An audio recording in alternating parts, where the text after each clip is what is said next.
하나님의 말씀 사도행전 3장 22절에서 26절까지의 말씀을 봉독합니다. 모세가 말하되 주 하나님이 너희를 위하여 너희 형제 가운데서 나 같은 선지자 하나를 세울 것이니 너희가 무엇이든지 그의 모든 말을 들을 것이라. 누구든지 그 선지자의 말을 듣지 아니하는 자는 백성 중에서 멸망받으리라 하였고, 또한 사무엘 때부터 이어 말한 모든 선지자도 이 때를 가리켜 말하였느니라. 너희는 선지자들의 자손이요 또 하나님이 너희 조상과 더불어 세우신 언약의 자손이라. 아브라함에게 이르시기를 땅의 모든 족속이 너의 씨로 말미암아 복을 받으리라 하였으니, 하나님이 그 종을 세워 복 주시려고 너에게 먼저 보내사 너희로 하여금 돌이켜 각각 그 악함을 버리게 하셨느니라. 아멘. 목회자로서 사역을 하며 가장 당혹스러운 순간이 저에게는 바로 이런 때입니다. 말씀을 전하려고 말씀을 준비했는데 갑자기 바뀌는 때가 있어요. 그 내용에 있어서 오류가 있거나 때로는 준비했던 말씀이 아닌 다른 말씀을 주실 때가 있거든요. 그러면 그때부터 씨름이 시작됩니다. 준비한 시간이 있는데 오늘만 그냥 가자. 그런데 다른 한편으로는 이건 그렇게 해서는 안 된다 하는 그 목소리가 들려오면은 정말 깊은 고뇌에 빠집니다. 여러분이라면 어떻게 하시겠어요? 이제까지 모두 다 준비했는데 일순간에 뒤엎어버려야 하는 그런 상황에 직면했을 때 여러분이라면 어떻게 하겠습니까? 그런데 그때마다 준비했던 대로 그대로 했던 경우는 없었던 것 같습니다. 어쨌건 새로 받은 말씀을 전할 수밖에 없었던 것 같아요. 제가 왜 이렇게 장황하게 이런 말씀을 드렸냐면 오늘 설교가 딱 그렇기 때문에 그렇습니다. 아마 오늘 설교가 아주 두서없을지도 모르겠습니다. 게다가 이렇게 말씀드린 이 내용조차 오늘 본문의 말씀과 아주 밀접한 관계가 있는 내용이기도 합니다. 오늘 본문의 말씀을 묵상하면 그리스도께서 오셔야 했는지에 관한 말씀이 나타나 있어요. 그리고 그 내용을 마지막 구절에서 아주 짧은 문장으로 요약해서 이야기하고 있습니다. 26절의 말씀을 보겠습니다.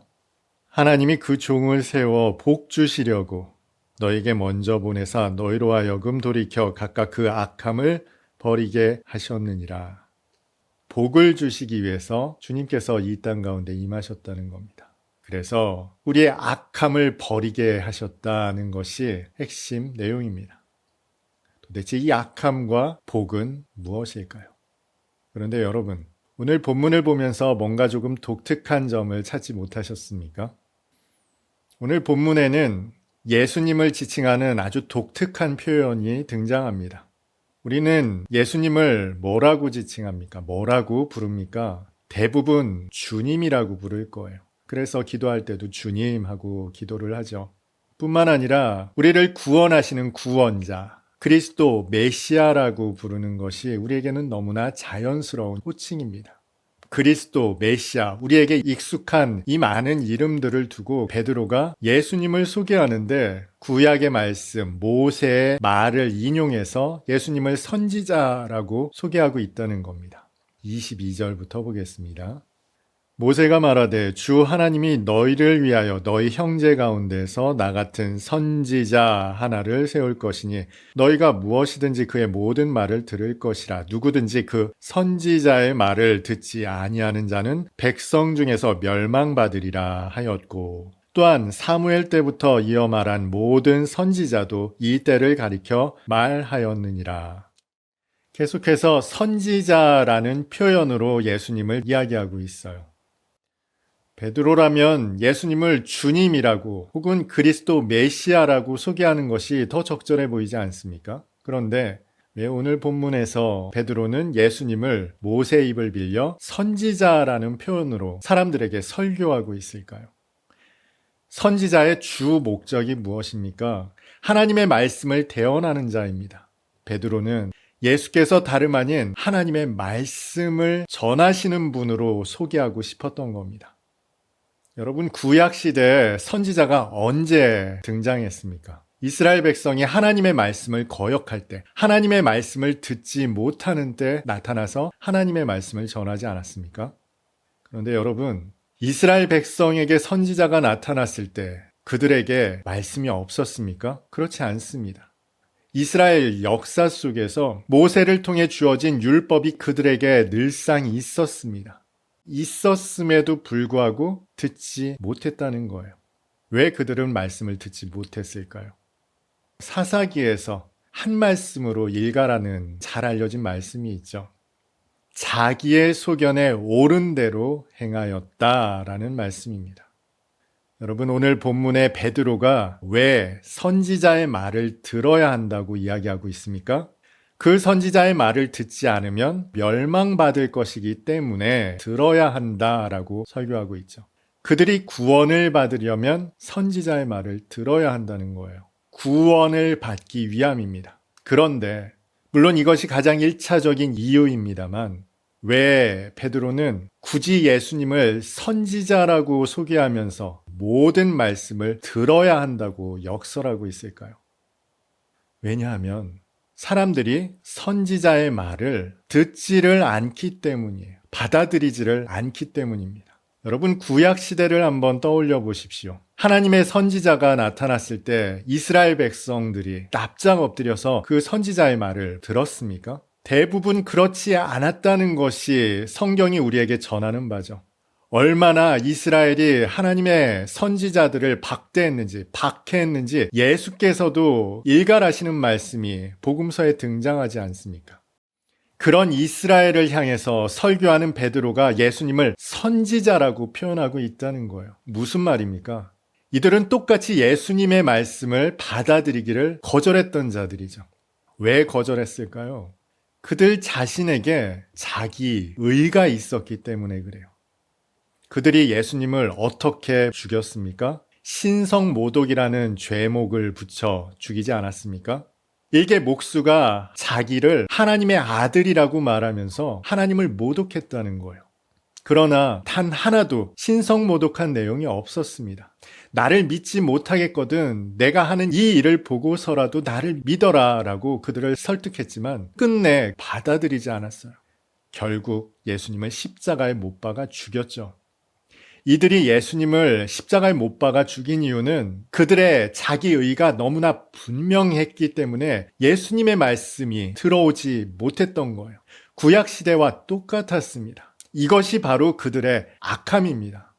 여러분, 이들에게 하나님의 말씀이 없었습니까? 심지어 이들은 경건한 유대인들이었고요. 기도 시간에 맞춰 기도하러 올라왔던 사람들입니다. 하나님에 대한 열심이 있었던 사람들이에요.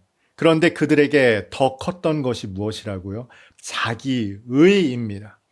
이 자기의가 너무나 강력했기 때문에 하늘로부터 임하는 선지자의 말씀, 하나님의 말씀을 듣기를 거절했습니다. 천국 복음을 받아들이지 않았다는 거예요.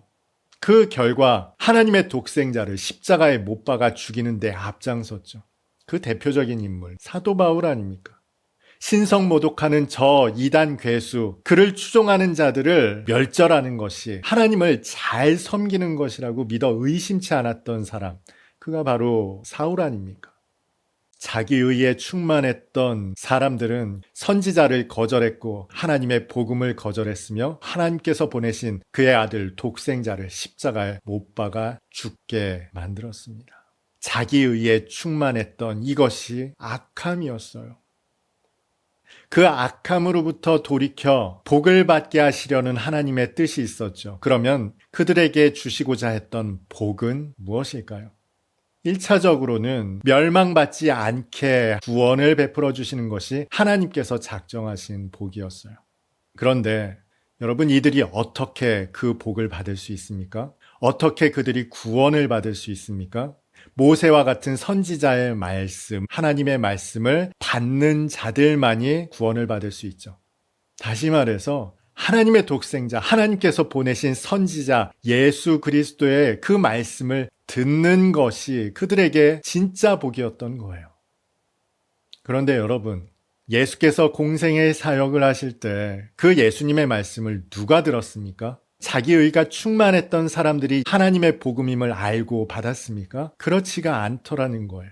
역설적으로 주님의 말씀을 받았던 사람들은 세리와 창녀와 죄인들이었습니다. 자기 의라고 내세울 것이 아주 없는 사람들이 역설적으로 주님의 말씀을 받았어요.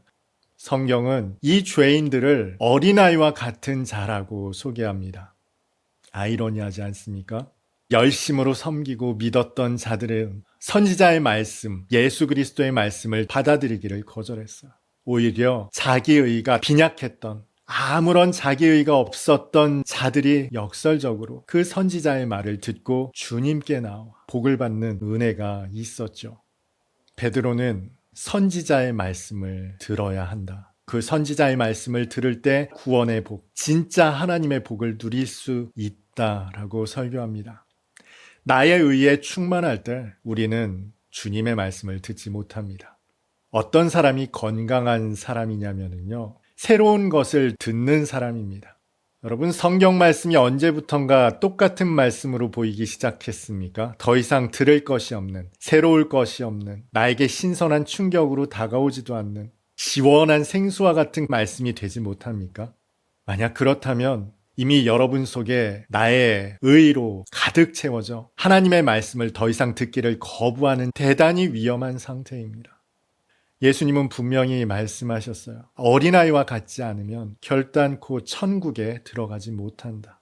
어린아이는요, 모든 것이 새롭습니다. 어제 보았던 말씀이고 그제 보았던 1년 전, 10년 전에 보았던 말씀인데 또다시 신기합니다. 오늘 예배드리는 저와 여러분에게 하나님의 말씀이 다시금 생생하게 들려올 수 있기를 바랍니다. 복의 자리에서 떠나 매너리즘에 사로잡힌 신앙생활이 아닌 다시 생생한 말씀, 차가운 생수와 같은 말씀으로 은혜를 누리며 살아가는 저와 여러분 될 수 있었으면 좋겠습니다. 구태에 빠진 내 의의 관성에서 벗어나 하나님께서 펼쳐놓으시는 신선한 여정으로 함께 나아갈 수 있는 오늘 예배드린 저와 여러분 다 될 수 있었으면 정말 좋겠습니다.